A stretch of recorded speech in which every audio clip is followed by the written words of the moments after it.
All right, very excited. As you know by now, I'm a huge NFL fan, and we were very excited to watch the kickoff last night.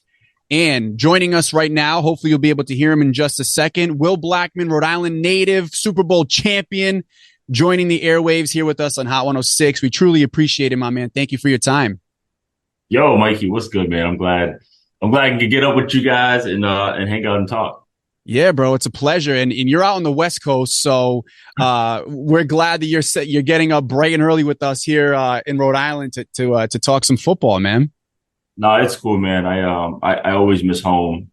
So that's why, when you reached out, I'm like, yeah, dude, I would love to just, hang out, talk. Obviously, growing up a big 106 fan Yes, as a sir. kid. I had Kicks 106 first, and then it went to Yeah. Hot. And then, so yeah.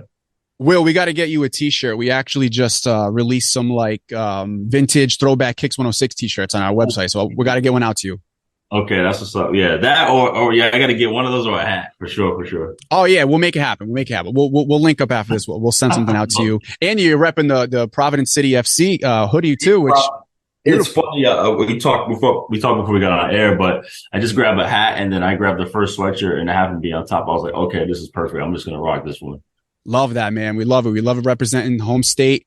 But let's get to it. The NFL kicked off last night, and I'll get your immediate thoughts. Chiefs, Lions, a lot of hype for this Lions team in the offseason, but they really showed out last night. What'd you think of the game?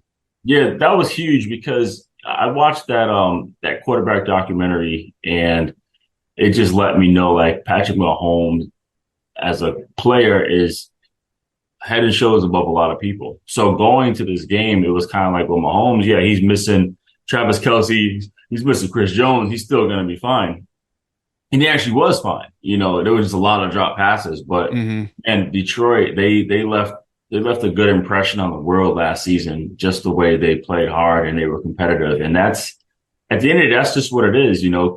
Coach Campbell has a different style for the Lions, and he was just able to get a bunch of guys who had a chip on their shoulder who end up learning how to play together. So that's exactly what you show. They capitalized on all of Kansas City's mistakes and they went and made their plays. They had a couple like really, really long drives.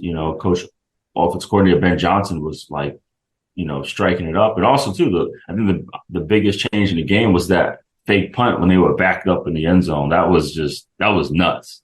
Crazy. Off the rip, season opener, Dan Right. Campbell was just like, listen, we're Super Bowl champs. We got to go for it. Gotta go for it.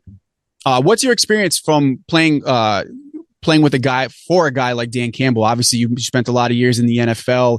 Does a player's coach really make that much of a difference when it comes to who you want to play for in that locker room, like rah rah? Yeah, you know what? At the end of the day, as long as the coach has his best interest in the players, then it doesn't really matter the style. Like, but Mm-hmm. that has to be the most important thing. It has to be, do I really care about these players? Right. Because once a coach brings in his ego and makes it all about him, then that's where it's really hard. Yeah, and I can imagine that's like that. It's like that at work with the boss or anything else. You always want somebody that has your best interest. This weekend, the New England Patriots, obviously, a lot of people focus on them here in this particular area. They got the defending NFC champion Philadelphia Eagles coming to town. What do we think? The Patriots, an interesting season last year. Mac Right. Jones trying to bounce back. What is your take on this game this weekend? Gosh, what? I'm so it's like I'm a little nervous because I think the Patriots are going to be well equipped for this game. Obviously, Coach Belichick has a lot of respect for Jalen Hurts and the Philadelphia Eagles, but he does have some players where he's able to put them up in good positions. Like, okay, Juju Smith-Schuster, everyone's like, oh, he's not as explosive, but he ended up having, almost 1,000 yards, quietly almost had 1,000 yards last year. Mm-hmm. Yeah, Zeke Elliott was, dealing with some knee stuff, but he's still an effective running back. He's not the home run hitter he used to be, but he's still going to give you, 4 to 4.5 yards a pop. And he's still smart in terms of like, he's like still a good receiver. He's still at protection. And so I just feel like, I know not a lot of people have Philly winning big, but man, I think it's going to be closer or mean, Bill might be able to sneak this one out. Yeah, and I think that's kind of going under the radar a little bit. People forget, like, this is New England at home. It's Bill Belichick. He scouts his opponents really well. Philly, yeah, they had a great season. They got a potential MVP in Jalen Hurts, but are people underestimating somehow the New England Patriots like they do these past couple of years? Yeah, I'm gonna say they're underestimating, because if you just go based off of like roster alone, that's a big deal. And now, especially on defense, the huge loss in losing, the McCourty, that's a big deal as well too. But also, you look at Philly, they lost both their coordinators, and that's another big deal too. So, and then you just lose them. Those guys end up becoming head coaches. Or one was end up being a coordinator. Actually, no, they both became head coaches, right? Yeah. Yep. Yes. Yes, they did. So yeah, that's wild in itself right there. And that's going to be hard to replicate and replace. So it's going to be an interesting game just based on situational football, because that's what Bill Belichick masters. He does, and it's going to be a chess match almost. We're looking forward to that. But on the overall outlook of the season, we saw the Super Bowl champs last night. Was a lot of people's favorites to go back. I don't know if that changes too much, but who are some of your favorites coming out of both conferences and your potential Super Bowl champion, if you like to make predictions like that? Yeah, I mean, coming out of the AFC, I'm never going to write off Kansas City, just because they just have the formula of knowing how to get back there.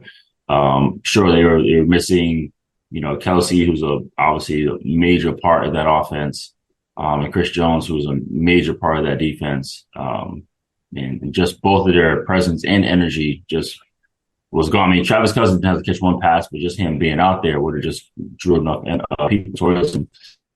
So it just shows right now, okay, they're not totally where they want to be.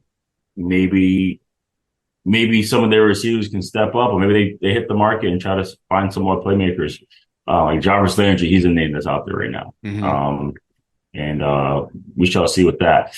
I do like the Jets. I'm not gonna lie. And simply because they are a quarterback away. They really were. They had absolutely zero production on offense, and the defense was able to keep them in games all year long. So now you don't just have a quarterback, you have a Hall of Fame quarterback who 2 years ago was just a back-to-back MVP. That's driving me crazy too. And then you get Dalvin Cook. You know what I'm saying? And that defense too, man. Defense. Yeah, and the defense, and Aaron Rodgers has his coordinator, Nathaniel Hackett, who was his coordinator when he had back-to-back MVPs. And so I do like the Jets. I do love their confidence. And Saleh, good friend of mine, man. I just love just his integrity, what he stands for. So I like the Jets. I like Cincy is going to be interesting because they lost both their safeties, Dates and Bell. So that right there alone is going to be interesting. So yeah, it's and then on the NFC, man, I feel like it might come out of the NFC East somehow. Okay. See, obviously, you were in the Dak. I got my guy, man. Everybody hating on my dude, but he's still, he's still doing his thing. I think he's got another few years to prove people wrong here. No, you know what? It's